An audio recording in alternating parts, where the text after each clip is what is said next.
3, 2, 1, c'est parti. Zcast, le podcast qui t'embarque dans mes baskets. Laisse-moi une place entre tes deux oreilles à la découverte de la déficience visuelle. Allez, c'est bon, on y va, let's go. Donc notre site internet c'est www.accesculture.org, donc accès ACCES culture comme culture.org. Et donc on est une association qui rend accessibles les spectacles aux personnes à la fois en situation de handicap visuel, donc les personnes aveugles et malvoyantes. Et l'autre pôle de l'association, c'est ce qui concerne le public sourd et malentendant. Donc côté spectateurs aveugles et malvoyants, le procédé principal pour rendre accessibles les spectacles, c'est l'audiodescription. Donc c'est un procédé qui permet pendant le spectacle aux personnes aveugles et malvoyantes d'entendre via un casque et un système de fréquence HF tout ce qui ne s'entend pas sur le plateau, donc c'est-à-dire tous les éléments visuels, les décors, donc toute la scénographie, les costumes, les mouvements des comédiens et comédiennes au plateau. Et donc ça permet aux spectateurs de suivre les spectacles. Donc on fait des spectacles de théâtre, mais on fait aussi des spectacles de danse et de cirque et des opéras. Donc on travaille avec à peu près une centaine de théâtres un peu partout en France. Pour permettre à tout le monde d'avoir accès au théâtre et de pouvoir accéder donc c'est lutter pour que la culture soit accessible à tous. C'est l'enjeu principal de l'association. Et c'est accompagner les théâtres déjà dans une obligation légale qu'ils ont de rendre accessible leur spectacle à tous les spectateurs en situation de handicap aussi. Pour aller plus loin, nous on aimerait que tous les théâtres se mettent à l'audiodescription et pouvoir proposer encore plus de variété de spectacles. Ça fait peu de temps qu'on propose aussi des spectacles de danse et de cirque. Donc ça c'est un peu des nouveautés pour nous et on voit que ça fonctionne et que ça permet aussi aux spectateurs aveugles et malvoyants de venir le cirque par exemple beaucoup avec leurs enfants, etc. Donc de créer aussi des moments de réunion comme ça un peu privilégiés. Et donc oui, ce serait que tous les théâtres s'y mettent et qu'on propose de plus en plus de spectacles en audiodescription.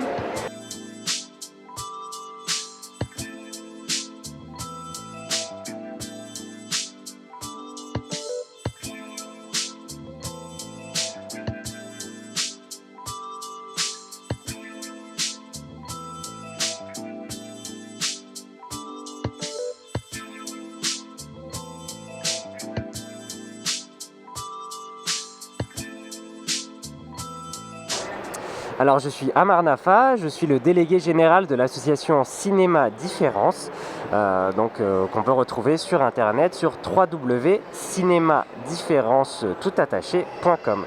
Alors Cinéma Différence, c'est une association qui a été créée pour permettre le partage des lieux culturels entre personnes avec et sans handicap, et surtout à la base pour les personnes dont le handicap peut entraîner des comportements qui sont un petit peu atypiques dans ces lieux culturels.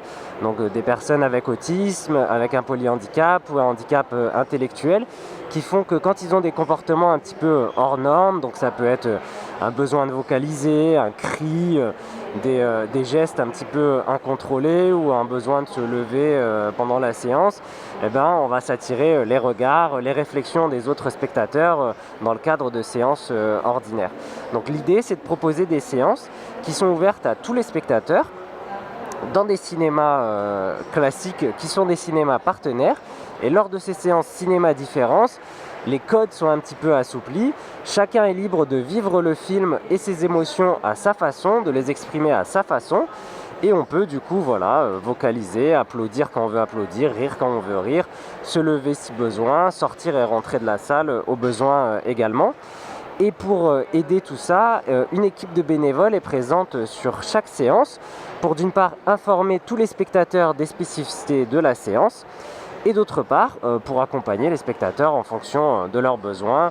Ça peut être juste accueillir avec un sourire ou donner le bras pour aider à s'installer ou accompagner s'il y a besoin de sortir de la salle pendant quelques minutes, accompagner dans le hall du cinéma. Donc c'est des séances qui sont ouvertes à tous dans des cinémas ordinaires avec une périodicité. Généralement c'est une fois par mois Et on est présent dans à peu près 70 villes en France aujourd'hui.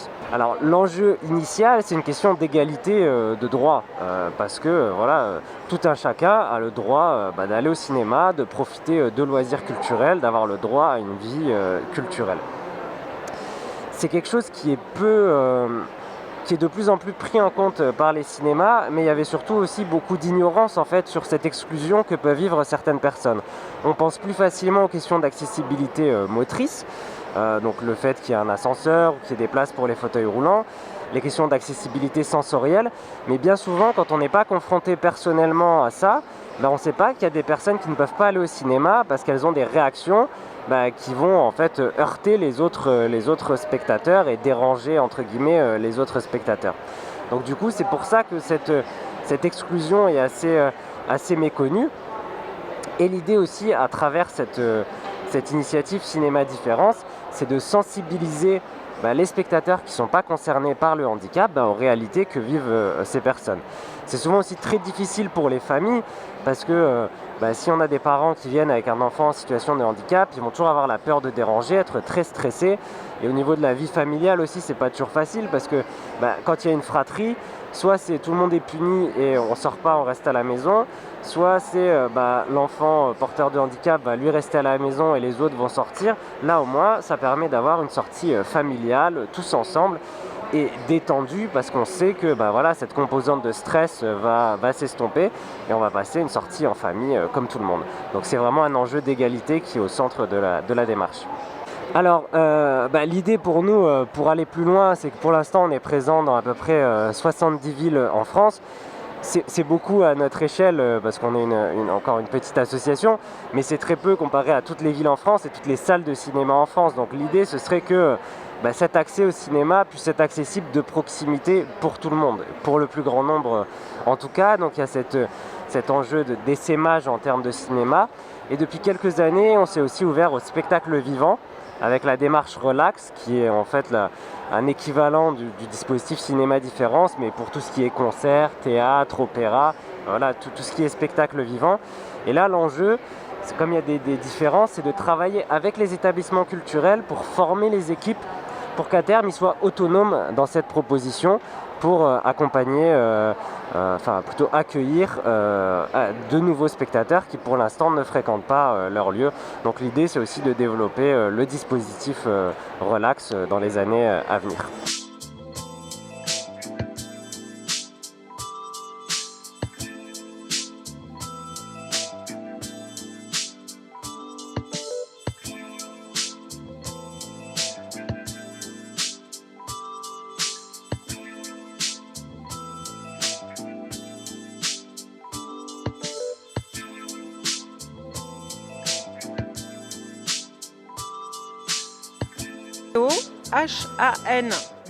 Handeo.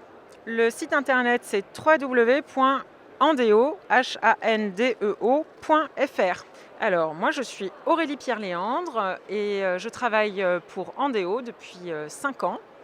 Handeo c'est une structure qui contribue à l'inclusion sociale des personnes en situation de handicap.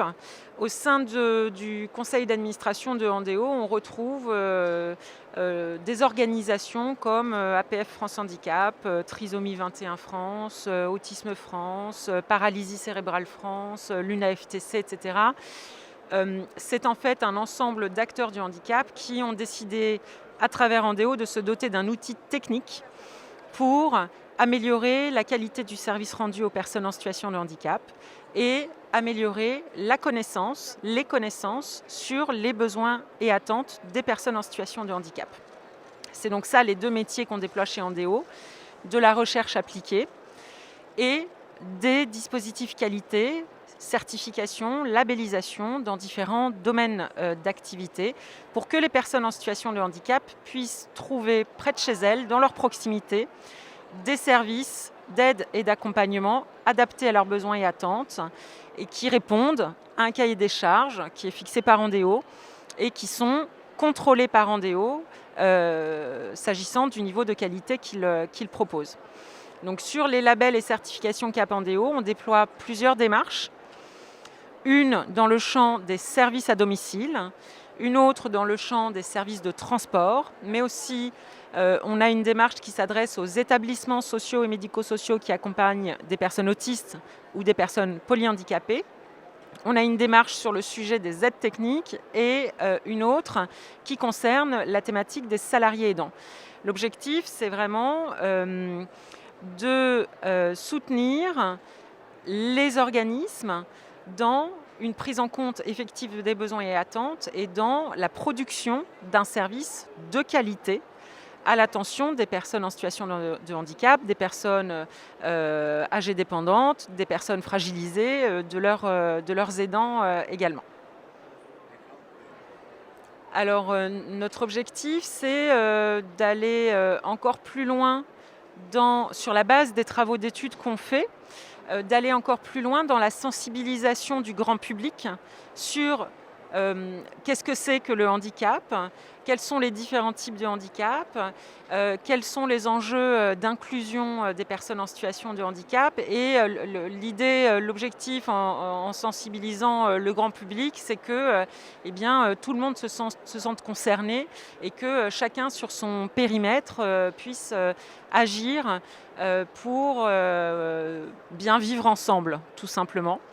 Notre objectif pour l'avenir, c'est aussi qu'il y ait de plus en plus d'organismes accompagnant les personnes handicapées qui proposent un service qui soit à la hauteur et que ce service permette aux personnes en situation de handicap de vivre de la façon la plus ordinaire possible chez elles et d'être des citoyens à part entière, d'accéder à la vie sociale, d'accéder aux loisirs, d'accéder à la culture, bref, d'avoir une vie comme tout le monde.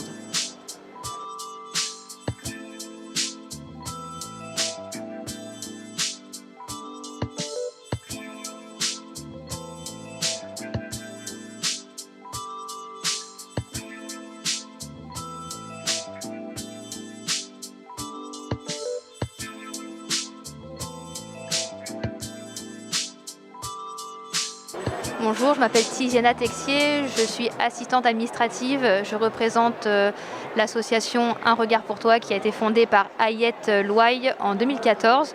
Donc je travaille auprès d'Ayette. Donc notre association, le cœur de l'association, c'est l'autonomie vestimentaire. Donc au tout début, on a commencé par on proposait des shoppings aux déficients visuels, malvoyants ou non-voyants. Un accompagnement donc, par des bénévoles dans les magasins. Donc c'est des missions qui consistent à une mission de 3-4 heures où bénévoles et adhérents vont tous les deux en magasin. Le bénévole conseille dans le choix des achats de nos adhérents. Donc c'est pour tout ce qui est vêtements et accessoires, donc sac à main, chaussures aussi, bijoux.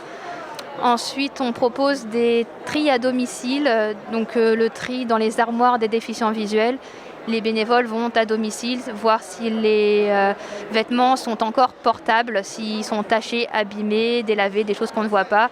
Éventuellement faire des associations de tenues, c'est aussi une de nos missions.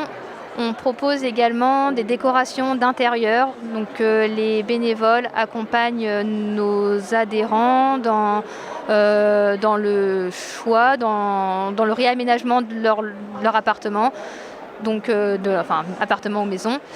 Les bénévoles vont à domicile voir déjà la déco actuelle et ensuite il y a un accompagnement qui se fait soit sur internet ou soit en magasin. On propose également un étiquetage des vêtements en braille brodé ou avec des puces NFC détectables avec le téléphone. Sur ces étiquettes en braille ou ces puces, on met les informations que l'adhérent souhaite. Ça peut être soit la couleur, soit le degré de lavage, soit l'âge. Par exemple, pour un enfant, entre des vêtements de 4 et 5 ans, parfois la différence n'est pas très flagrante. Donc en fonction des besoins. Et ces étiquettes-là, notamment, sont financées notamment par les bénéfices de la boutique Un regard pour toi, qui est située au 36 rue de l'Ouest, dans le 14e. C'est une boutique solidaire et inclusive où on vend des vêtements de seconde main à 90%. On a également nos partenaires, les Galeries Lafayette, donc des vêtements de neuf. Donc la boutique elle est entièrement accessible à nos adhérents. Nos conseillers en magasin à la boutique sont formés à la déficience visuelle, que ce soit dans le guide ou dans le conseil de nos adhérents. Donc voilà, et les bénéfices sont reversés du coup entièrement à l'association pour financer notamment les projets des étiquettes et d'autres projets associatifs. De plus, depuis le Covid, donc depuis 1 an et demi, nous avons adapté nos services, nos activités. On a mis en place des conférences téléphoniques, vraiment téléphoniques, vraiment sans visio, que par téléphone. C'est simple et gratuit, parce que c'est un 09, donc c'est très simple d'utilisation, un code après à rentrer.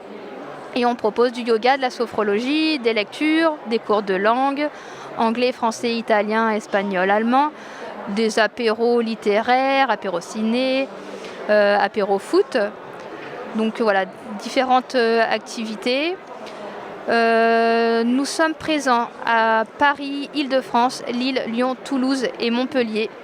Donc dans ces villes-là, on propose du shopping et du tri. À Paris, il y a la déco, en plus, et l'étiquetage des vêtements. Et les adhérents qui vivent hors de ces antennes, on propose du coup les conférences téléphoniques et un shopping en ligne à distance avec des bénévoles, donc qui consiste à chacun chez soi, et le bénévole fait les manipulations à la place de l'adhérent sur les sites internet, sur les sites de magasins. Donc voilà, fait du shopping en ligne, mais à distance et en ligne et à distance. Tu as aimé l'épisode? Alors je compte sur toi pour partager, liker, commenter. Et je te dis à très bientôt pour de nouvelles aventures. Bye!